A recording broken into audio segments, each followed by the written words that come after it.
everyone, it's me Bo, back once again with another cult movie review. In today's video, I'm going to be reviewing the 1979 horror movie Zombie Flesh Eaters. If you guys like the content that I do here, please consider subscribing. I do really appreciate all support as I'm obviously trying to grow the channel. So, Zombie Flesh Eaters from 1979 was directed by the Italian Lucio Fulci. The filmmaker produced some intriguing cinema throughout his life and worked in a wide variety of genres. But it's safe to say that it was Fulci's involvement with the horror genre that really defined his career. You know, Fulci was a seasoned director and had already directed over 30 films before he even attached himself to this project. And you know, with all things considered, his experience really showed as he was able to produce a grandiose, stylized zombie film on, such a limited budget. Now, in most European markets, the movie served as a sequel to George A. Romero's Dawn of the Dead and was released under the name Zombie 2. However, here in the UK, the movie was titled Zombie Flesh Eaters, which, is a name that I much prefer over the unoriginal Zombie 2. So I saw this movie many years ago, maybe when I was about, 14 or 15. At the time, I was just getting into horror movies and horror fandom in general.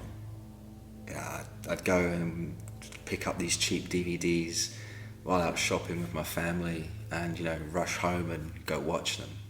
I'd have all the lights turned off, eating sweets or popcorn. Simpler times.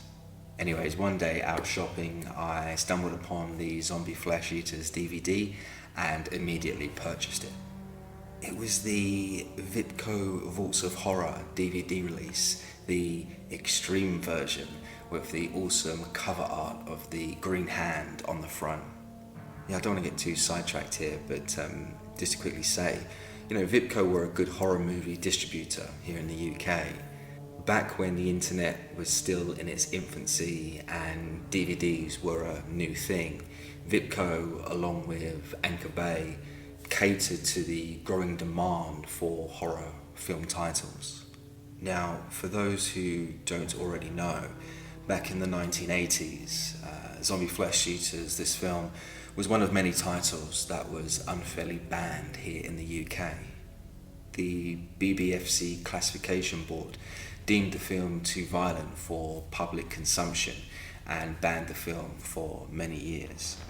Dubbed the video nasties by the UK mainstream media, this movie, along with several others, became notorious over time due to the censorship. So the movie starts with the character Peter West, a local reporter played by actor Ian McCulloch. His boss sends him down to the New York docks to cover a possible murder story that has taken place on an abandoned boat. During Peter's investigation, he ends up meeting the murder victim's daughter, Annie Bowles, played by actress Tisa Farrow. After some discussion, they both agree to work together to solve this mysterious murder. On the strength of an uncovered letter written by her father, Anne and Peter travel to Matul, an island in the Caribbean, in search for answers. While on their way, they befriend an American couple called Brian and Susan to help assist them on their journey to the island. Now, as soon as I saw this couple introduced, I immediately knew that they were going to be killed off at some point. I mean, with their introduction, it felt kind of implausible that this random couple with this boat would take Peter and Anne, to complete strangers, all the way to Matul. I don't know, maybe Brian and Susan were just super nice, but it did seem a little bit far-fetched. And so once both couples were shown travelling to the island, I knew it was just a matter of time before the zombies attacked. Meanwhile, on the island of Matul, Dr. Menard and his team were researching the zombie reanimation process. The doctor, played by actor Richard Johnson, was harvesting dead bodies and studying their transition into zombie form. Yeah, a few times in the movie, we saw the doctor actually question the cause of the outbreak and its relation to voodoo and black magic. I must say, I found the whole superstition, religious aspect quite interesting, though it was not heavily focused on. Actor Richard Johnson gave a nuanced performance as the emotionally frazzled doctor. I understand that the film gets criticised for its poor acting, but I honestly thought that Johnson delivered in his role as Dr. Maynard. I don't know, there was just this real sense of dread in his eyes. Now, there were three key standout scenes in this film that I have to talk about. Three scenes that have been visually imprinted into my brain. The first was the fight scene between the shark and the zombie. So, on their way to the island, Susan randomly decided to scuba dive, as you do. She took to the water and very quickly found herself getting cornered by a shark, which in turn would then get attacked by this underwater zombie. Now, I remember watching this scene for the first time and just being amazed by the visual. It just kind of came out of nowhere, and it was, completely unexpected. We saw the zombie riding the back of the shark as it tried to wriggle free. Eventually, the shark bit the zombie's arm off, and we saw this black blood flowing out. It's such a memorable scene, and huge credit to the filmmakers for showing such ambition. I mean, the concept enough was pretty crazy, but for them to actually go ahead and pull it off was simply amazing. Working with animals on a movie set is hard enough, but for someone to actually go and wrestle a shark underwater with a camera crew trying to film it, it's just a monumental task. But, it really was an achievement that I don't believe has been repeated since. And there is absolutely no way that we would see anything like this in today's cinema. The best we could hope for would be some fake-looking CGI shark. Another scene I wanted to mention was the death scene involving the doctor's wife, Paloma. So, while the doctor was out conducting his research on the island, his wife was left home alone. Sometime later on in the film, we see her get attacked by a zombie and in the process lose an eye.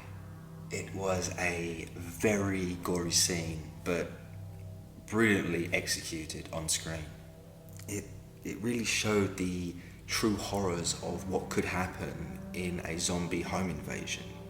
While the shot of the eye getting impaled was very brutal to watch, it did bring a sense of grotesque realism to the overall film.